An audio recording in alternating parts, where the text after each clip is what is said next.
മുടി കൊഴിച്ചിൽ ഉണ്ടാവാനുള്ള ഒരു ടെൻഡൻസി അല്ലെങ്കിൽ ഒരു സ്റ്റാർട്ടിങ് സ്റ്റേജിൽ നമ്മുടെ മുടിയുടെ കട്ടി കുറയുന്നതായിട്ട് കാണാം.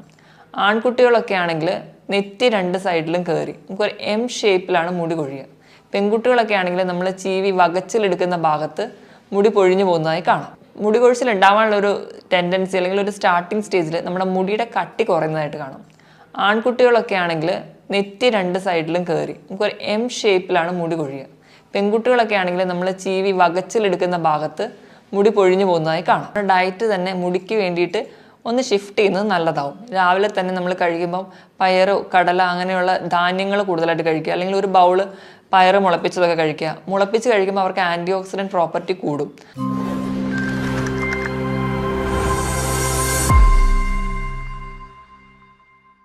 ഹായ്, ഞാൻ ഡോക്ടർ പ്രിയ, Q1 ഹെൽത്ത് കെയറിലെ ഹോമിയോപ്പതിക് ഫിസിഷ്യനാണ്. ഇന്ന് നമ്മുടെ ക്ലിനിക്കിൽ ഒരുപാട് പേര്, പ്രധാനമായിട്ടും കൗമാരക്കാരായ കുട്ടികൾ വന്ന് പറയുന്ന ഒരു കംപ്ലൈൻ്റാണ് മുടി കൊഴിച്ചിൽ. അവർ പരസ്യത്തിൽ കാണുന്ന പല പ്രൊഡക്ട്സ് യൂസ് ചെയ്തു, യൂട്യൂബിലെ പല ഒറ്റമൂലികൾ നോക്കി, പക്ഷെ ഒന്നിലും റിസൾട്ട് കിട്ടിയില്ല. അങ്ങനെ അവസാനം ഡോക്ടറെ അടുത്ത് എങ്ങനെയാണ് മാനേജ് ചെയ്യാൻ പറ്റുക എന്ന് ചോദിച്ച് ക്ലിനിക്കിൽ വരുന്നത് കാണാം. ഇന്ന് നമുക്ക് ഈ വിഷയത്തെക്കുറിച്ച് സംസാരിക്കാം. എന്തുകൊണ്ടാണ് മുടി കൊഴിച്ചിൽ ഉണ്ടാവുന്നതെന്നും നമുക്ക് എങ്ങനെ മാനേജ് ചെയ്യാം എന്നും നോക്കാം. എന്തുകൊണ്ടൊക്കെ മുടി കൊഴിച്ചിൽ ഉണ്ടാവുന്നതെന്ന് ആദ്യം തന്നെ നോക്കാം. ഒന്നാമത്തെ കാരണം പാരമ്പര്യമായിട്ട് നമ്മുടെ മാതാപിതാക്കൾക്കൊക്കെ മുടി കൊഴിച്ചിലുണ്ടെങ്കിൽ നമുക്ക് വരാനുള്ള ചാൻസ് കൂടുതലാണ്. അതെങ്ങനെ മനസ്സിലാക്കാം? മുടി കൊഴിച്ചിൽ ഉണ്ടാവാനുള്ള ഒരു ടെൻഡൻസി അല്ലെങ്കിൽ ഒരു സ്റ്റാർട്ടിങ് സ്റ്റേജിൽ നമ്മുടെ മുടിയുടെ കട്ടി കുറയുന്നതായിട്ട് കാണാം. ആൺകുട്ടികളൊക്കെ ആണെങ്കിൽ നെറ്റി രണ്ട് സൈഡിലും കയറി നമുക്കൊരു എം ഷേപ്പിലാണ് മുടി കൊഴിയുക. പെൺകുട്ടികളൊക്കെ ആണെങ്കിൽ നമ്മൾ ചീവി വകച്ചിലെടുക്കുന്ന ഭാഗത്ത് മുടി പൊഴിഞ്ഞു പോകുന്നതായി കാണാം. ഇനി രണ്ടാമത്തെ കാരണം എന്തെങ്കിലും ഹോർമോണൽ ഇംബാലൻസ് ഉണ്ടെങ്കിൽ, അതായത് തൈറോയ്ഡ് പോലെയുള്ള ഹോർമോൺ, തൈറോക്സിൻ ഹോർമോൺ കൂടുന്നത് കൊണ്ടോ കുറയുന്നത് കൊണ്ടോ നമുക്ക് മുടി കൊഴിച്ചിലുണ്ടാവാം. PCOD പോലെയുള്ള കണ്ടീഷൻസിൽ, അതുപോലെ അമിതവണ്ണമുള്ളവരിലൊക്കെ ഇൻസുലിൻ റെസിസ്റ്റൻസ് ഉണ്ടാവും. ഇൻസുലിൻ റെസിസ്റ്റൻസ് വരുന്നതും മുടി കൊഴിച്ചിലിന് ഒരു മെയിൽ ക്യാരക്ടർ വരുന്നത് കൊണ്ട് നമുക്ക് മുടി കൊഴിച്ചിലുള്ള ടെൻഡൻസി കൂടുതലാണ്. മൂന്നാമത്തെ ഫാക്ടറാണ് ഡെഫിഷ്യൻസി. എന്തിൻ്റെങ്കിലുമൊക്കെ ഡെഫിഷ്യൻസി ആവാം. ഒന്നെങ്കിൽ പ്രോട്ടീൻ കുറയുന്നതുകൊണ്ടാവും. പ്രോട്ടീൻ നമ്മുടെ മുടികളൊക്കെ വളരാൻ അത്യാവശ്യമാണ്, അപ്പോൾ അത് കുറയുന്നതുകൊണ്ടാവാം. ചിലപ്പോൾ അയണിൻ്റെ ഡെഫിഷ്യൻസി കൊണ്ടാവാം. ചിലപ്പോൾ ചില വൈറ്റമിൻ്റെ ഡെഫിഷ്യൻസി, ബയോട്ടിനോ അല്ലെങ്കിൽ വൈറ്റമിൻ D പോലെയുള്ളതിൻ്റെ ഡെഫിഷ്യൻസി ഉണ്ടാവാം. ചില മിനറൽസ്, ചില ധാതുക്കളുടെ കുറവ് ഉണ്ടാവാം. മാംഗനീസോ, സിങ്ക്, സെലീനിയം തുടങ്ങിയ ധാതുക്കൾ കുറയുന്നതുകൊണ്ടും നമുക്ക് മുടി കൊഴിച്ചിലുണ്ടാവാം. ഇനി നാലാമത്തെ കാരണം എന്ന് പറഞ്ഞാൽ നമ്മൾ ചില ഡയറ്റ് പ്ലാൻ എടുക്കുമ്പോൾ പെട്ടെന്ന് വണ്ണം കുറയ്ക്കാൻ വേണ്ടി നമ്മൾ അന്ന് വരെ കഴിച്ചുകൊണ്ടിരുന്ന ഒരു ഫുഡ് റുട്ടീൻ മാറ്റി പെട്ടെന്നൊരു ഡയറ്റ് പ്ലാനിലോട്ട് വരുമ്പോൾ അപ്പോൾ നമ്മുടെ ബോഡിക്ക് ഉണ്ടാകുന്ന ചേഞ്ച് കൊണ്ട് നമുക്ക് മുടി കൊഴിച്ചിലുണ്ടാവാം. ഇനി അഞ്ചാമത്തെ ഒരു ഫാക്ടറാണ് ടെൻഷൻ അല്ലെങ്കിൽ സ്ട്രെസ്സ് തന്നെ 3 രീതിയിൽ വരാം. ഫിസിക്കൽ സ്ട്രെസ്സ് വരാം, മെൻ്റൽ സ്ട്രെസ്സ് വരാം, ഇമോഷണൽ സ്ട്രെസ്സ് വരാം. ഫിസിക്കൽ സ്ട്രെസ് എന്ന് പറഞ്ഞാൽ പ്രഗ്നൻസി ഡെലിവറി ഒക്കെ കഴിഞ്ഞ് ഒരു 2-3 മാസം കഴിയുമ്പോഴായിരിക്കും ചിലപ്പോൾ മുടി കൊഴിച്ചിൽ കാണുന്നത്. അതപ്പോൾ ഉണ്ടാകുന്ന ഒരു ഹോർമോണൽ വേരിയേഷനാണ്. ഈസ്ട്രജൻ ഹോർമോണിൻ്റെ വേരിയേഷൻ മൂലമാണ് അവിടെ മുടി കൊഴിച്ചിൽ ഉണ്ടാകുന്നത്. രണ്ടാമത്തേതെന്ന് പറഞ്ഞു കഴിഞ്ഞാൽ മെൻ്റൽ സ്ട്രെസ്സ്, എന്തെങ്കിലും പരീക്ഷയുടെ സ്ട്രെസ്, ടെൻഷനോ അല്ലെങ്കിൽ ഉറക്കക്കുറവ് കൊണ്ടൊക്കെ വരാം. മൂന്നാമത്തെയാണ് ഇമോഷണൽ സ്ട്രെസ്സ്. നമ്മുടെ വീട്ടിൽ എന്തെങ്കിലും വഴക്കോ അല്ലെങ്കിൽ എന്തെങ്കിലും വേറെ സാമ്പത്തികപരമായിട്ടുള്ള സ്ട്രെസ്സുകളോ അങ്ങനെയൊക്കെ ഉണ്ടാകുന്നതിന് എന്തെങ്കിലും ഒരു കാരണം, എന്തെങ്കിലും പെട്ടെന്നുണ്ടാകുന്ന മരണം, ഇതൊക്കെ കൂടി ഉണ്ടാകുന്ന സ്ട്രെസ്സാണ് ഇമോഷണൽ സ്ട്രെസ്സ്. ഇങ്ങനെ പല കാരണങ്ങൾ കൊണ്ടും നമുക്ക് മുടി കൊഴിച്ചിൽ ഉണ്ടാവാം. ഇനി ആറാമത്തെ കാരണങ്ങളാണ് ചില രോഗങ്ങൾ, ചില വൈറൽ ഇൻഫെക്ഷൻസ്. ഇപ്പോൾ ഡെങ്കു ഒക്കെ കഴിഞ്ഞ് ചിലപ്പോൾ 2-3 മാസം കഴിഞ്ഞിട്ടായിരിക്കും ചിലപ്പോൾ മുടി കൊഴിച്ചിലായിട്ട് പ്രസൻറ്റ് ചെയ്യുന്നത്. അതുപോലെ എന്തെങ്കിലും സർജറിക്ക് ശേഷം അങ്ങനെയൊക്കെ നമുക്ക് മുടി കൊഴിച്ചിൽ കാണാം. ഏഴാമതായിട്ട് നമുക്ക് എന്തെങ്കിലും മെഡിക്കേഷൻസ് ഒക്കെ എടുത്തിട്ടുണ്ടെങ്കിൽ, ഇപ്പം ക്യാൻസറിന് ശേഷമുള്ള കീമോതെറാപ്പിക്ക് ശേഷമൊക്കെ മുടി കൊഴിയുന്നത് കാണാം.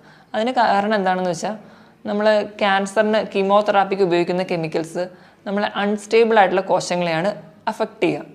അപ്പോൾ ക്യാൻസറിൻ്റെ കോശങ്ങൾ അൺസ്റ്റേബിൾ ആയതുകൊണ്ട് ഇവർക്ക് നേരെ ഫൈറ്റ് ചെയ്യും. അതിനോടൊപ്പം തന്നെ നമ്മുടെ മുടിയിനെ അത് നശിപ്പിക്കുകയാണ് ചെയ്യുന്നത്. അടുത്തൊരു കാരണമാണ് നമുക്ക് എന്തെങ്കിലും ഉണ്ടാകുന്ന രോഗങ്ങൾ, നമ്മുടെ തലയോട്ടിക്കൊക്കെ ഉണ്ടാകുന്ന രോഗങ്ങൾ. അതിന് ഉദാഹരണമാണ് എന്തെങ്കിലും അലർജി ഉണ്ടാകുന്നത്, അല്ലെങ്കിൽ ഫംഗൽ ഇൻഫെക്ഷൻസ് എന്തെങ്കിലും വരാം. നമ്മൾ ടീനിയ ക്യാപിറ്റസ് തുടങ്ങി പേരിൽ അറിയപ്പെടുന്ന ഫംഗൽ ഇൻഫെക്ഷൻസ് കൊണ്ടുവരാം. അല്ലെങ്കിൽ ഓട്ടോ ഇമ്മ്യൂൺ കണ്ടീഷനാണ് അലോപേഷ്യ, അതുകൊണ്ട് വരാം. അല്ലെങ്കിൽ നമുക്ക് താരനുണ്ടെങ്കിൽ വരാം. ഇങ്ങനെ എന്തെങ്കിലും ഇൻഫെക്ഷൻ തലയോട്ടിയിൽ ഉണ്ടാകുന്നത് വഴി നമുക്ക് മുടി കൊഴിച്ചിലുണ്ടാവാം. ഇതിനോടൊപ്പം ചില മരുന്നുകൾ കഴിക്കുമ്പോഴും നമുക്ക് മുടി കൊഴിച്ചിലുണ്ടാവും. ഉദാഹരണത്തിന് എന്തെങ്കിലും ഗർഭനിരോധക ഗുളികകൾ, അതേപോലെ വിഷാദ രോഗത്തിന്, അതുപോലെ BP-ക്ക്, അങ്ങനെ ചില മരുന്നുകൾ കഴിക്കുന്നതിൻ്റെ ഭാഗമായിട്ട് നമുക്ക് മുടി കൊഴിച്ചിലുണ്ടാകുന്നതായി കാണാം. ഇതുപോലെ തന്നെ നമ്മൾ ഹോസ്റ്റലിലൊക്കെ മാറുമ്പോൾ, നമ്മൾ അത്രയും നാളും ഉണ്ടായിരുന്ന ആ ഒരു ലൈഫ് മാറി ഒരു ഹോസ്റ്റൽ ലൈഫിലൊക്കെ എത്തുമ്പോൾ പലർക്കും മുടി കൊഴിച്ചിലുണ്ടാകുന്ന കാണാം. അതിന് കാരണം നമ്മുടെ വെള്ളത്തിലുണ്ടാകുന്ന ഡെൻസിറ്റിയുടെ വ്യത്യാസം മൂലമാണ് നമുക്കിങ്ങനെ മുടി കൊഴിയുന്നത്. അവിടെ ഉണ്ടാകുന്ന ധാതുക്കളുടെയൊക്കെ വ്യത്യാസം ഈ മുടി കൊഴിച്ചിലിന് കാരണമാകും. അതുപോലെ ഇന്ന് നമ്മൾ പെൺകുട്ടികളൊക്കെ ബാക്കിലോട്ട് മുടി വലിച്ചു കിട്ടുന്ന ഒരു ടൈപ്പ് ഉണ്ട്, പോണി ടെയിൽ എന്ന് പറഞ്ഞു. അങ്ങനെ മുടി ബാക്കിലോട്ട് വലിച്ചു മുറുക്കി കെട്ടുമ്പോൾ ആ ഒരു ട്രാക്ഷൻ, ആ ഒരു പുള്ള് കാരണം നമുക്ക് മുടി കൊഴിച്ചിലുണ്ടാവും.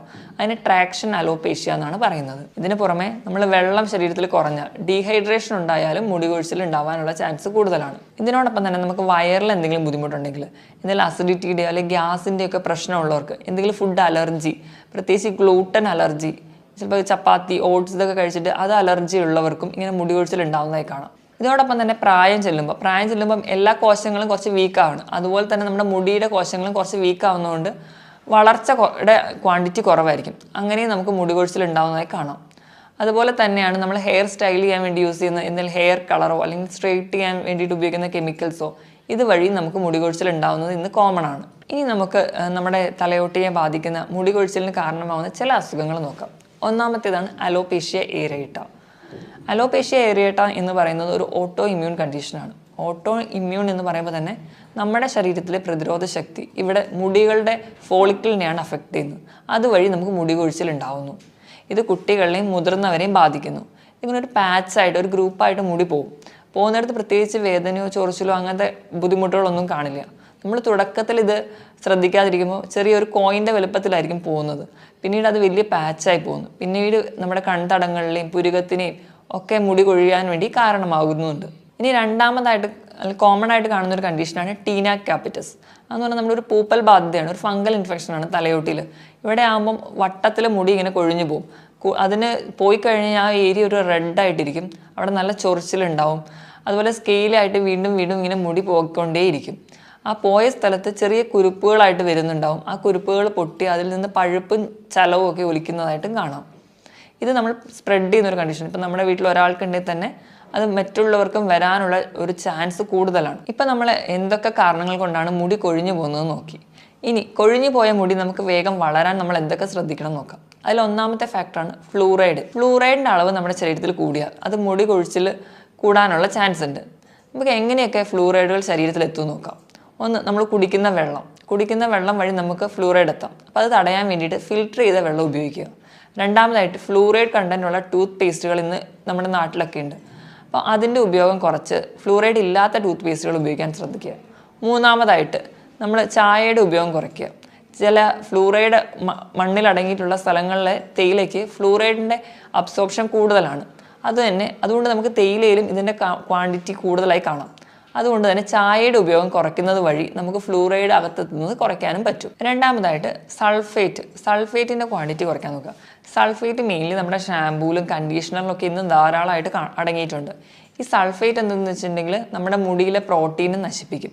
അതുകൊണ്ടാണ് ചില ഷാമ്പൂ ഒക്കെ ഉപയോഗിക്കുമ്പോൾ നമ്മുടെ മുടി കുറച്ചുകൂടെ ഡ്രൈ ആവുന്നു, പെട്ടെന്ന് പൊട്ടിപ്പോകുന്നതായിട്ട് കാണുന്നത്. മൂന്നാമതായിട്ട് ഡൈഹൈഡ്രോ ടെസ്റ്റോസ്റ്റെറോൺ, അതായത് DHT, ഈ ഹോർമോണിൻ്റെ അളവ് കുറച്ച് നിർത്തണം.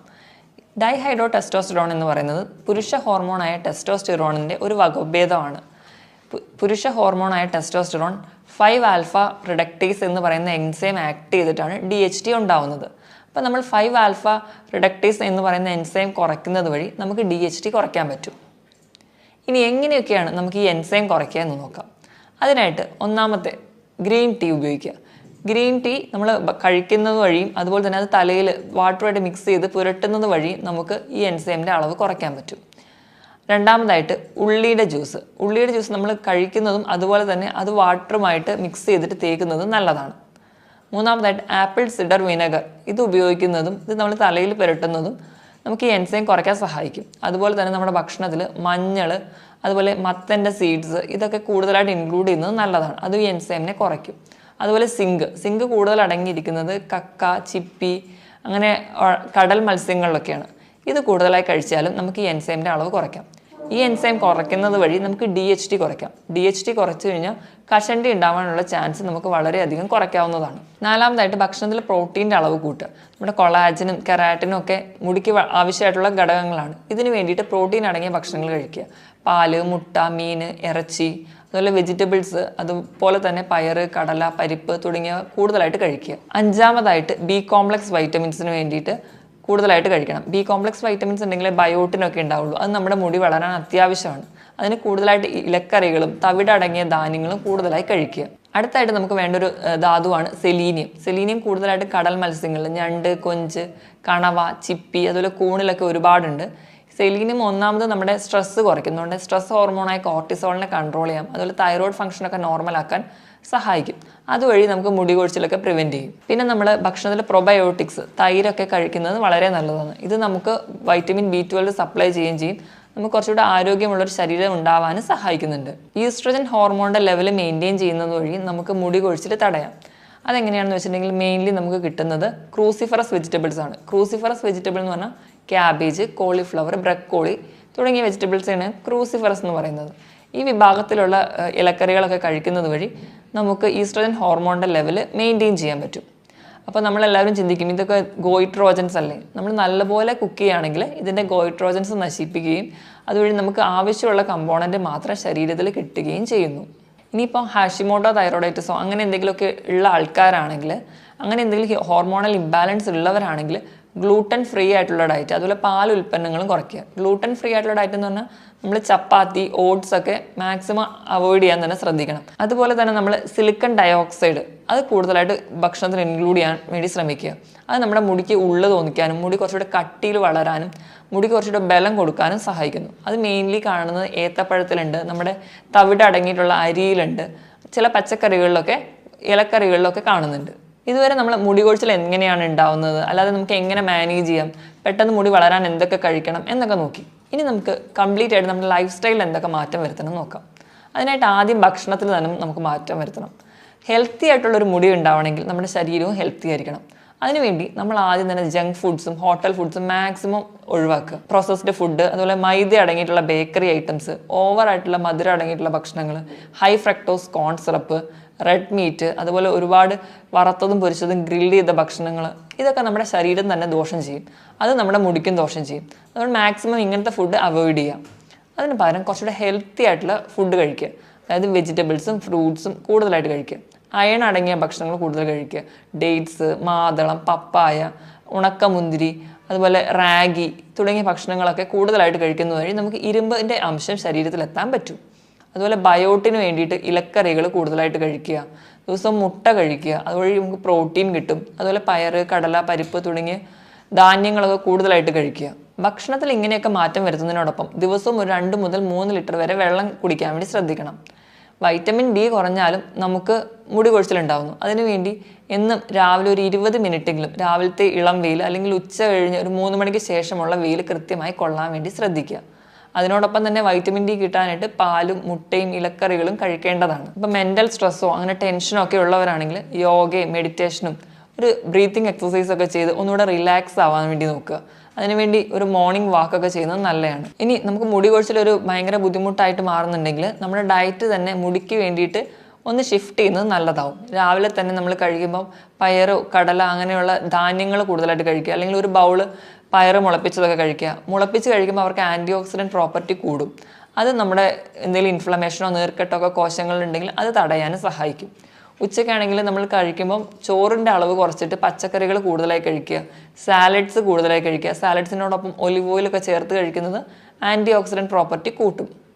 അതുപോലെ ചോറിനോടൊപ്പം തന്നെ തൈരൊക്കെ കഴിക്കുന്നത് നമുക്ക് വൈറ്റമിൻ ബിൻ്റെ സപ്ലിമെൻറ്റേഷനും കൂടി കിട്ടുന്നതായിരിക്കും.